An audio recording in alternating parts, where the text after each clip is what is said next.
Hoje, na nossa aula de História, nós vamos trabalhar no livro na página 57 até 71. Nós vamos falar sobre as crianças filhas de imigrantes, porque na última aula a gente falou as crianças de famílias mistas, certo? Aí, na página 57, vinha um texto explicando o que eram as crianças filhas de imigrantes, que a tia não terminou. Então, vamos lá? A partir dos anos de 1850, em maior número, os anos de 1879 até os anos de 1900, famílias vieram de outros países para viver e trabalhar no Brasil. Os portugueses, espanhóis, suíços, alemães, italianos, japoneses vieram em grande número, especialmente para as colônias e para as fazendas de café. Algumas famílias ganharam terras para plantar e viver nas áreas que o governo português ainda não havia ocupado.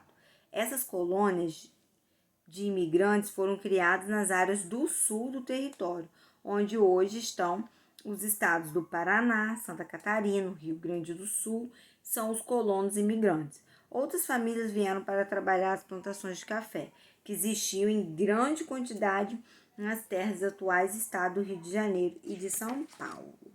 Então, essas famílias chegaram para tentar uma nova vida. Os espanhóis, alemães, italianos, japoneses e também portugueses foram os principais grupos de imigrantes que chegaram desde os anos de 1850 por volta de 1910. Além deles, outros grupos também vieram depois dessa época e chegaram até hoje, mesmo que a imigração esteja controlada. Então, as crianças, primeiras famílias imigrantes. As crianças acompanhavam seus pais na saída de seus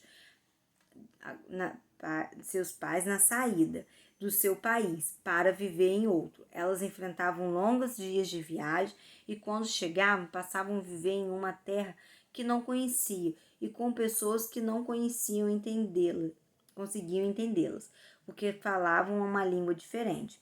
Então isso ficou muito confuso na cabeça de muitas crianças, porque chegar num determinado país que você não entende a língua e você quer falar e a pessoa não entende, isso gera uma confusão, né? Então, continuando a leitura, uma terra que não conhecia e com pessoas que não conseguiam entendê-las, porque falavam uma língua diferente. A viagem no lugar de origem para o novo lugar era longe, durava vários meses, então eram viagens muito longas, então ficava meses mais meses viajando de navios, né? Muitos imigrantes eram enganados em seus países de origem, com promessa de que a viagem seria perfeita. Na verdade, os navios eram mal adaptados, sem condições de segurança e higiene, e a comida quase sempre estragava. Porque nisso que demorava longos meses, não tinha como armazenar a comida para poder ficar direitinho. Então, ela estava estragada, estragava rápido, fácil. Então, porque naquela época não existia geladeira para poder conservar o alimento fresco, bom para o consumo. Então, era alguma coisa que demorava muito tempo. As viagens, e com isso eles acabavam passando por esses constrangimentos de ser uma viagem cansativa, não ter higiene, porque não tinha, às vezes, um lugar para você tomar um banho, fazer essas coisas, né? Então, vamos lá. As crianças eram mais atingidas pelas doenças e morriam durante a viagem. Muitas crianças também nasciam dentro do navio. Então, o que levava muitas mortes de crianças de famílias imigrantes, as crianças imigrantes, eram que nisso que elas comiam comidas estragadas, não tinham uma higiene direito, elas acabavam adoecendo e por não ter médicos, né? Naquela época não tinha tantos médicos como temos hoje e não tinha também tanto acesso como temos hoje, as crianças acabavam falecendo nos navios. Agora lá, chegaram os portos brasileiros, em especial o porto da cidade de Santos, no estado de São Paulo, ao porto do Rio de Janeiro, na mesma cidade, e ao porto de Salvador, na cidade de mesmo nome. Ao chegarem ao Brasil, eram recolhidos em hospedarias, lugares onde faziam a primeira parada. Então, em Santos, que eram os portos que eles ficavam para fazer a primeira parada. Na hospedaria de imigrantes da Ilha de Flores, localizada na ilha de mesmo nome do estado do Rio de Janeiro. ou de estado de São Paulo. As crianças encontravam outras crianças e começavam a se adaptar à nova vida. Nesses lugares, os imigrantes faziam suas refeições, tomavam banho, dormiam e ali ficavam até que os contratos com os fazendeiros ficassem prontos ou o transporte para as colônias ficassem acertado. Só depois de um período que poderiam demorar uma semana ou um mês, iam aos lugares onde morariam de fato. Então, no Porto de Santos, né, na hospedaria dos imigrantes, que eles ficavam até fazer o contato com esses colonos, com esses fazendeiros, para poder irem para a fazenda e trabalhar nessas terras. Aí na paz 61, mas a viagem ainda estava começando.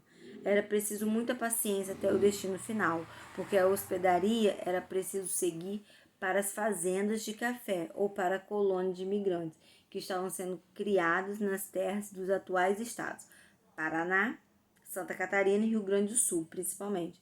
As crianças que foram viver nas fazendas de café, os primeiros imigrantes alemães e suíços que chegaram no Brasil em 1850, foram trabalhar na fazenda Ibicaba, localizada nas terras do atual estado de São Paulo. Os imigrantes italianos que chegaram por volta de 1870 foram trabalhar em diferentes fazendas, também nas terras do atual estado de São Paulo. Então, eles saíam dessas hospedarias e iam trabalhar nessas fazendas. Aí, nessa página 62 e 63, vai estar falando mais sobre os lugares que eles estavam trabalhando, as pessoas que iam chegando. Na página 64 e 65 vai ser as crianças das colônias de imigrantes. Eles já localizados nessas colônias, nessas fazendas, o que eles faziam, porque eles não vão ficar à toa, eles vão ter que fazer, vão ter que trabalhar, né? Crianças imigrantes das cidades, na página 66. As dificuldades nas fazendas de café motivavam a saída de vários imigrantes para tentar vida nova nas cidades próximas. A cidade de São Paulo foi o destino escolhido por essas famílias. Ao chegarem, encontravam as mesmas dificuldades, principalmente em relação às moradias. A maior parte foi viver em moradias coletivas, chamados cortiços. Então, nessas épocas, surgem os cortiços, que são várias casas juntas, eles fazem um compartilhamento de banheiro, de chuveiro, e naquele ambiente, né?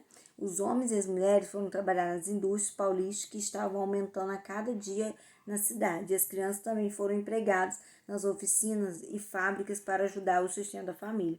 Então, essas crianças trabalhavam, não ficavam em casa brincando, porque não tinha com quem também deixar. Então, eles tinham que ir junto aos seus pais e trabalhar para ajudar no sustento. Até porque o dinheiro era pouquinho. Então, vamos lá. As crianças imigrantes passaram por diferentes experiências quando deixaram seu país de origem para viver no Brasil. Imagine que você pudesse escolher um depoimento de uma delas. Escreva em seu caderno um texto registrando as respostas que elas dariam a essas perguntas. Qual é o seu nome? Quantos anos você tem? Em que país você nasceu e em que dia e mês de ano? Por que seus pais decidiram deixar o lugar onde vocês moravam para viver em outro? Como foi a partir desse lugar? Aí vai continuar na 67. Que pessoas da família vieram com você? Que pessoas ainda ficaram lá? Qual foi a viagem? O que aconteceu de mais interessante? Como foi a viagem, né? E a chegada do Porto brasileiro? Que impressões ficaram na sua lembrança? Onde sua família foi viver, em uma fazenda de café ou uma colônia de imigrantes? Como era a vida nesse lugar? Sua família alguma vez pensou em voltar para o país de onde saíram? Por quê? A decisão de viver no Brasil melhorou as condições de vida de seus familiares? Qual foi o resultado do trabalho realizado no Brasil? Troque seu texto com os colegas e vocês descobrirão fatos interessantes durante a realização do trabalho. Depoimento que vocês fizeram pode ser considerado um documento histórico. Por quê? Então, vocês vão fazer isso, você vai fazer essa atividade no caderno, fazendo um texto contendo essas informações. Lembre-se, número 2, que as imigrantes não falavam e não entendiam a nossa língua, e nem que estava aqui entendia os que eles falavam. Como será que era a comunicação entre eles? Imagine como as crianças imigrantes que vinham morar nas fazendas de café conseguiam se entender com as crianças filhas de africanos escravizados? Como que você acha que eles faziam? Como os trabalhadores imigrantes conseguiam conversar com os donos da propriedade ou com o feitor no dia a dia? Como que você acha? Feitor, gente, tá lá... Ah, não tá aqui não. Feitor. Tá? O que você sabe o que é um feitor? É um funcionário que controla uma propriedade em nome de seu dono, tornando conta dos trabalhadores e da organização do lugar, ok? Então, isso que é o feitor.